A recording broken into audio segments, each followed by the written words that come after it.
Hello friends, स्वागत है Siddharth study point. Friend, जैसा कि आपको पता है यूपीएसआई की वैकेंसी आई हुई है जो कि 2025 में 45 और 43 पद हैं। उसके लिए हम दरोगा बाबू सीरीज लेकर आए हैं, जिसमें दरोगा बाबू सीरीज में हम 2021 में पूछे गए सभी प्रश्नों को एक साथ कर रहे हैं। 2021 में 54 शिफ्टों में पेपर हुआ था, सबको एक साथ ही डिस्कस कर रहा हूँ, ठीक है ना। पूरी बेहतरीन तरीके से डिस्कशन होने वाली है। 54 शिफ्ट हुए थे, 54 शिफ्ट के जितने भी साइंस के क्वेश्चन थे एक वीडियो में मिल जाएगा। इसके पहले मैंने एक लेक्चर ले लिया है जो कि हिस्ट्री का था, उसको भी जाके आप देख सकते हैं, इसी चैनल पे पढ़ा होगा, ठीक है ना। दरोगा बाबू सीरीज के अंतर्गत ये सब चीज़ें चल रही हैं। दरोगा बाबू सीरीज भाई, क्वेश्चन नंबर 1 की बात करते हैं।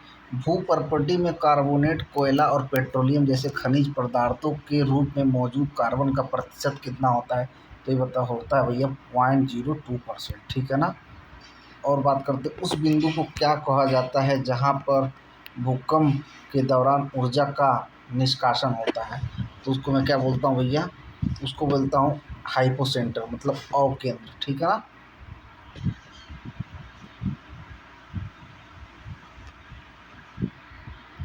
तीसरा क्वेश्चन देखिए, माइकोसा नासी माइको हार्बस डैश से प्राप्त एक पौधा नाशक पदार्थ है। तो कौन सा भैया? कवक है, ठीक है।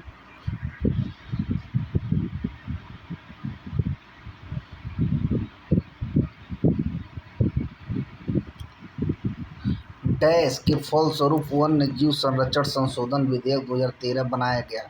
कहाँ पर बनाया गया भैया? CITES में बनाया गया, ठीक है ना। एक और क्वेश्चन देखो, पृथ्वी के क्षोभ मंडल में प्रचुर मात्रा में कौन सा गैस पाया जाता है? तो भैया नाइट्रोजन कितना 78% पाया जाता है, और जो ऑक्सीजन है वो 21% पाया जाता है, ठीक है ना। एक और क्वेश्चन देखो, निम्नलिखित में से किस रोग में लार ग्रंथियों की सूजन के लक्षण दिखाई देते हैं? तो भैया जो एक काठमाला होता है, जो कंठ बन जाता है, वो रोग होता है जो सूजन दिखाने का काम करता है, ठीक है।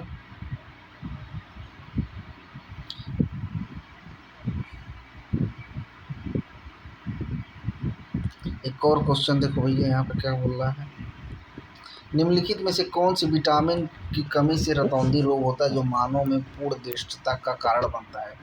तो भैया जो विटामिन ए होता है उससे रतौंधी रोग का कारण होता है, और इसको दूर करने के लिए गाजर का सेवन अधिक मात्रा में करना चाहिए, ठीक है। प्राकृतिक जल स्थली पारस्परिक तंत्र का उदाहरण निम्नलिखित में से कौन सा है? तो भैया कौन है? घास स्थल है, ठीक है। किसी कोशिका के भीतर केंद्र में स्थित विशिष्ट गोलाकार संरचना को कहा जाता है? तो भैया उसको नाभिक कहा जाता है, ठीक है। जो थर्मामीटर द्वारा मापे जाने वाला शरीर का औसत टेम्परेचर कितना होना चाहिए मानव का? तो भैया कितना होना चाहिए? 37 डिग्री या 98.6 फ़ारेनहाइट होना चाहिए, ठीक है ना। अगर सेंटीमीटर से फ़ारेनहाइट में बदलना है तो क्या करना पड़ेगा? C/5 F-32/9, ठीक है। जो वैल्यू सेंटीग्रेड का दिया रहेगा रख लेंगे, अब फ़ारेनहाइट का दिया रहेगा तो एक निकाल लेंगे, ठीक है ना। लाल रक्त कोशिकाओं के लिए कौन सा खनिज आवश्यक है जिसकी कमी के कारण एनीमिया और रक्तता हो सकती है? तो ये भैया आयरन की कमी से क्या हो सकता है? एनीमिया हो सकता है, ठीक है ना। किस विटामिन की कमी के कारण इंसानों में रक्त अल्पता रोग एनीमिया होता है? तो अभी इसको आप देख चुके हैं, किस में होता है? जो B12 होता है उसके कारण ये चीज़ होता है। देखिए अगले शिफ्ट में पूछा गया है, दूसरे शिफ्ट में पूछा गया।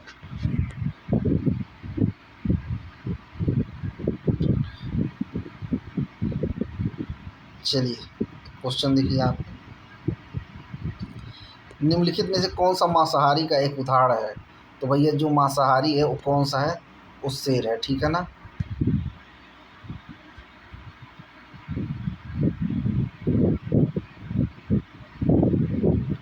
चलो, पादप निकाय के किस भाग को पौधों का खाद्य कारखाना कहा जाता है? तो किसको कहा जाता है भैया? जो पत्ता है उसको खाद्य कारखाना बोला जाता है, ठीक है। निम्नलिखित में से कौन सा एक शाकाहारी समुद्री स्तनपायी है? तो भैया कौन सा है? ये जो व्हेल मछली दरियाई घोड़ा है, क्या है? स्तनपायी समुद्री है, शाकाहारी है, ठीक है ना। शाकाहारी की बात कर रहा भैया, है तो वेल भी, लेकिन यहाँ पर शाकाहारी नहीं है, वो मांसाहारी है, ठीक है ना।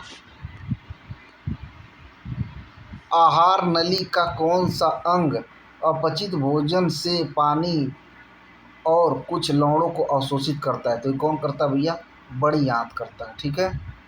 भारत के में हरित क्रांति द्वारा चावल और गेहूं की खेती के लिए किस तरह के बीज का उपयोग किया गया था भैया? तो उसके लिए कौन किया गया था? HYV, मतलब हाई यील्ड वैरायटी, ठीक है ना, उच्च उत्पादकता।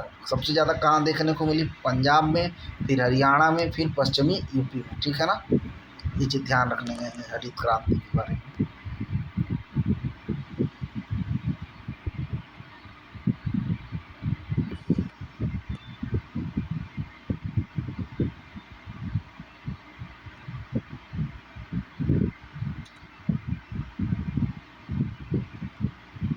मिनी माता रोग का प्रकोप डैश द्वारा जल प्रदूषण के कारण होता है? तो भैया क्या होता है? जो पारा है मरकरी वो हो जाता है, ठीक है। निम्नलिखित में से किस पदार्थ को मानव शरीर में सबसे कठोर पदार्थ माना जाता है, जो कैल्शियम फास्फेट से निर्मित होता है और जल में घुलता है, जल में नहीं घुलता है? तो कौन हो भैया? ये जो आपका दंत वल्क है, टूथ इनेमल, ये नहीं घुलता है। वायुमंडल में वो संक्रमण क्षेत्र क्या कहलाता है जहाँ पर प्रगतिशीत वायु द्रव्यमान गर्म वायु द्रव्यमान के बीच में रखा जाता है? तो उसको क्या बोलते हैं भैया? अधिविष्ट वातरगृह, ठीक है। ठोस पदार्थ में ऊष्मा का स्थानांतरण की प्रक्रिया के रूप में जाना जाता है? तो भैया जो कंडक्शन होता है, चालन, उसके कारण क्या होता है? ठोस में ऊर्जा का प्रवाहन होता है, ठीक है। एक और क्वेश्चन देखिए यहाँ पे, ग्रेफाइट डायमंड और बिटकॉइंस किस तत्व के अवरूप है? मतलब ये क्या पूछ रहा है? एल्टोट्रॉफी ये सब किसके हैं? कार्बन के हैं, ठीक है ना।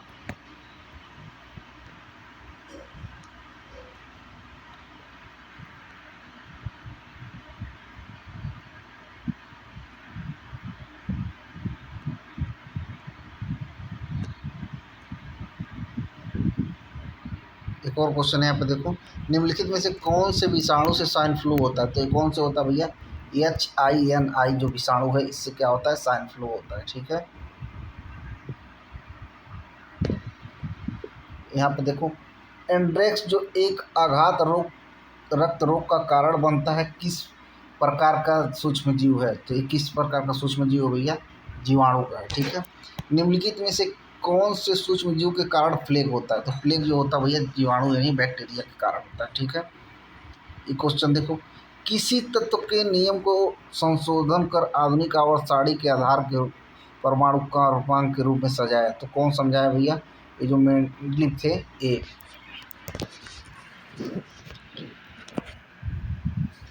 लेकिन एक चीज़ जान लो, ये चीज़ गलत हो गया। क्यों गलत हो गया? यहाँ पे देखो, जो मोजले का परमाणु क्रमांक था वो किस पे था? उसका पीरियोडिक टेबल ये परमाणु क्रमांक के आधार पर था, लेकिन जो मेंडलीव का था ये परमाणु द्रव्यमान के अकॉर्डिंग था। तो यहाँ जो परमाणु क्रमांक है, तो यहाँ पे ऑप्शन क्या होगा? हेनरी मोजले होगा, ठीक है ना। निम्नलिखित में से कौन सा वजन शिशुओं में कम वजन से संबंधित है? तो भैया कौन सा है? 2.5 किलो से कम रहेगा तो उसको कम वजन माना जाएगा, ठीक है ना। लाइकेन डैश प्रकार से संबंध एक उदाहरण है? तो लाइकेन क्या होता है भैया? सहोपकारिता होता है, ठीक है ना। निम्नलिखित में से किसे एक पोडोलॉजिस्ट के रूप में जाना जाता है? तो ये कौन होता है भैया? मृदा वैज्ञानिक, मतलब जो सॉइल साइंटिस्ट है उसको।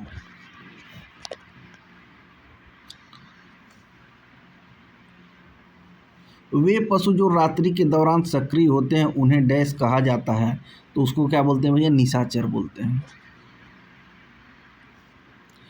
शरीर में ऊतकों की अनियंत्रित वृद्धि के कारण निम्नलिखित में से कौन सा रोग होता है? तो भैया कैंसर हो जाता है, ठीक है। एक और क्वेश्चन यहाँ पे देखिए,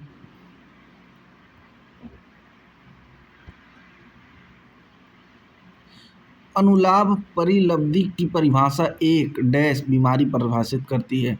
तो ये भैया समावासी करती हो, ठीक है। पर्यावरण को प्रदूषित करने वाले किसी भी ठोस तरल या गैसीय पदार्थ की उपस्थिति को डैश कहा जाता है, तो ये क्या कहा जाता है भैया, पर्यावरणीय प्रदूषक उसको बोला जाता है। ठीक है। रामसर सम्मेलन किससे संबंधित है, तो भैया जो रामसर सम्मेलन है वो किससे है, आर्द्रभूमि मतलब वेटलैंड से है। ठीक है ना।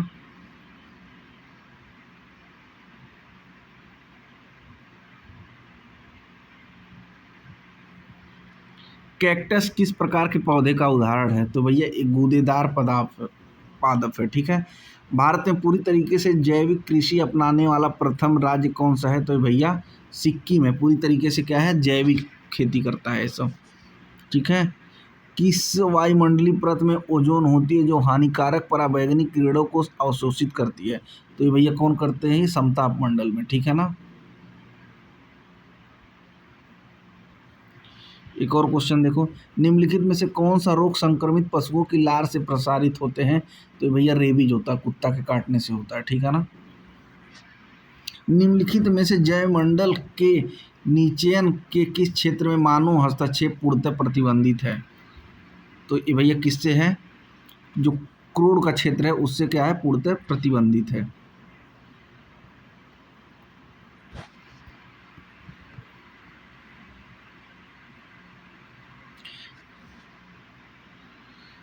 चलो, वह प्रक्रिया कौन सी है जिसमें एल्युमिनियम की वस्तुओं पर एल्युमिनियम की एक मोटी ऑक्साइड परत को विकसित किया जाता है जिसे एक आकर्षक परिसीजन के लिए रंगा जाता है, तो इसको भैया क्या बोलते हैं, एंड्रोसीनिंग बोलते हैं। ठीक है।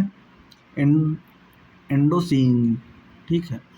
एक और क्वेश्चन देखो, किसी व्यक्ति के एक देश से दूसरे देश में जाकर रहने की प्रक्रिया क्या कहलाती है, तो भैया उसको बोलते हैं अप्रवासन। ठीक है ना। इमिग्रेशन इसको बोलते हैं। ठीक है। जो कि बिहार में भी बहुत ज़्यादा मुद्दा चल रहा है पलायन का। ठीक है ना। निम्नलिखित में से किस रोग को रूबीओला भी कहा जाता है, तो रूबीओला भैया खसरा को कहा जाता है। ठीक है।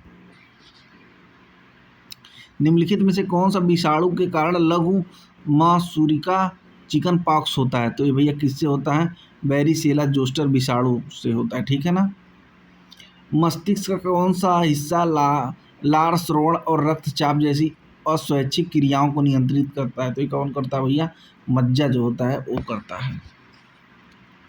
निम्नलिखित में से कौन सा काला आजार रोग के लिए रोगवाहक के रूप में काम करता है, तो ये भैया कौन करती है, बड़ा मक्खी या जिसको सैंड फ्लाई बोलते हैं। ठीक है।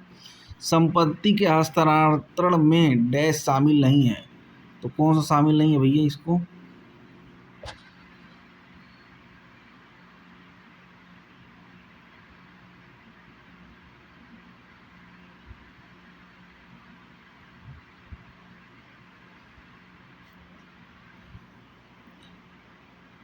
संपत्ति के हस्तांतरण में शामिल नहीं है, तो भैया पट्टा नहीं शामिल है। ठीक है। बिक्री भी शामिल है, ये भी शामिल है और पट्टा शामिल नहीं होता। ठीक है ना। बोरॉन, सिलिकॉन और जर्मेनियम कैसे हैं, तो ये सब क्या है भैया, आपके उपधातु हैं। ठीक है। मेटोलाइट्स हैं। पशुओं के प्रति क्रूरता रोकथाम अधिनियम को वर्ष में अधिनियमित किया गया, तो भैया 1960 में किया गया। ठीक है। वो प्रक्रिया जिसके द्वारा वायु में जल वाष्प बूंद की बूंदे में परिवर्तित हो जाती हैं, तो किसके कारण होती है भैया, संघनन के कारण, कंडेंसेशन के कारण होती है। ठीक है। निम्नलिखित में से कौन सी एक प्रभावी जन्म नियंत्रण विधि है, तो ये कौन सी भैया, नसबंदी। ठीक है। निम्नलिखित में से किस प्रोटोकॉल का उद्देश्य चरणबद्ध तरीके से हाइड्रोफ्लोरोकार्बन का उपयोग समाप्त करना, तो ये भैया मॉन्ट्रियल प्रोटोकॉल होता है। ठीक है। समझो यहाँ पे, निम्नलिखित में से किस रोग को आमतौर पर मासिक ज्वर के नाम से जाना जाता है, तो भैया जो मस्तिष्क कोष होता है उसको मासिक ज्वर के नाम से जाना जाता है। और यहाँ पे एक और क्वेश्चन देखो, डैश कोशिका की प्रोटीन फैक्ट्री किसको कहा जाता है, तो भैया माइटोकॉन्ड्रिया को कहा जाता है। ठीक है ना।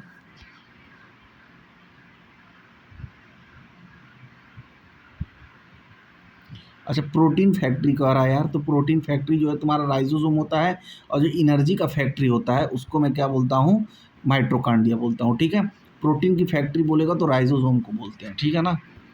वाष्पीकरण के फलस्वरूप होता है, तो वाष्पीकरण के फलस्वरूप जो होता है भैया कूलिंग होता है, ठीक है ना। निम्नलिखित में से किससे नील हरित शैवाल के रूप में जाना जाता है, तो ये भैया सायोनोबैक्टीरिया को जाना जाता है, ठीक है। अल्फा कण डैश अवशोषित होते हैं, तो किस में होते हैं भैया, धनात्मक में होते हैं, ठीक है। द्रव या गैस में निलंबित छोटे कणों की टेढ़ी मेढ़ी जिगजैग गतिविधि को क्या कहा जाता है, इसको ब्राउनी गति बोला जाता है, ठीक है ना। निम्नलिखित में से कौन सा लीवर कैंसर से जुड़ा हुआ है, तो कौन सा भैया, हेपेटाइटिस बी, ठीक है ना। निम्नलिखित में से कौन सा रोग फ्लाइंग फॉक्स या फल जंतु के माध्यम से फैलता है, तो कौन फैलता है, देखना पड़ेगा इसको।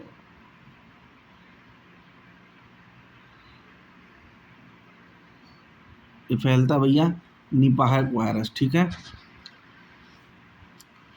प्रवाल कोरल प्रवाल प्रवर्तक कोरल पॉलीपॉक्स है, तो ये कौन सा भैया, जेक्साथेला, ठीक है ना।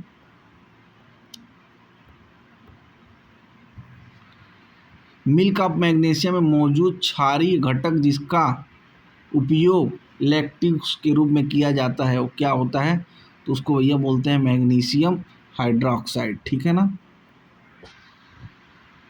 वह उपकरण जिसके परिपथ में श्रेणी क्रम में जोड़ा जाता है और इसके माध्यम से परिपथ के विद्युत प्रवाह को मापा जाता है, तो उसको क्या बोलते हैं भैया, विरूपण डिस्टोर्शन मीटर, ठीक है। वन्य संरक्षण अधिनियम अनुसूची के अनुसार निम्नलिखित में से कौन सा पिंडक जंतु वर्मिंग है, तो ये कौन सा है, ऑप्शन नंबर सी, मतलब ACD, मतलब ए है कॉमन क्रो, सी है चूहे और फल है जैतून, ठीक है। एक और क्वेश्चन यहाँ पे देखो क्या है, कह रहा है निम्नलिखित में से कौन सा खनिज भूपर्पटी के 4% का निर्माण करता है और समांतर आग्नेय और कायांतरित शैलों में पाया जाता है और इसका उपयोग विद्युत उपकरणों में किया जाता है, तो इसको किसमें किया जाता है भैया, जो आपका बी आंसर है, कौन सा दिया है बी में, जो माइका है इसका उपयोग किया जाता है, ठीक है। तो 75 क्वेश्चन पूछे गए थे भैया 2021 में 54 शिफ्टों में, ठीक है। 54 शिफ्ट के क्वेश्चन को हमने 10-15 मिनट में डिस्कस कर दिया है। उम्मीद करते हैं आप लोगों को ये समझ में आया होगा, ठीक है। एक बार जब ऐसे पूरी सीरीज कंप्लीट हो जाएगी तो फिर उसको मैं फेस के साथ भी कनेक्ट कराऊंगा, ठीक है। अभी क्या है 17, 18, 20 मिनट में सभी क्वेश्चन आपको सोच रहा हूँ दिखा दूँ। जैसे कल हिस्ट्री का बात किया था, आज साइंस की बात कर लिया, कल भी कुछ लेक्चर आएगा, तो इसमें जितने भी सब्जेक्ट हैं सबको मैं GS का डील करने वाला हूँ, जो 54 शिफ्टों में पूछे गए सभी प्रश्न एक साथ, ठीक है ना। दरोगा बाबू सीरीज को भैया सभी लोगों के पास शेयर कर दीजिए, क्योंकि 2021 में 54 शिफ्टों में जितने भी क्वेश्चन पूछे गए हैं सब एक ही वीडियो में करा रहा हूँ। ये था साइंस का लेक्चर, उम्मीद करता हूँ ये चीज़ आपको समझ में आई होंगी। तो बाबू सीरीज को ज़्यादा से ज़्यादा शेयर करिए। चलिए, थैंक यू सो मच।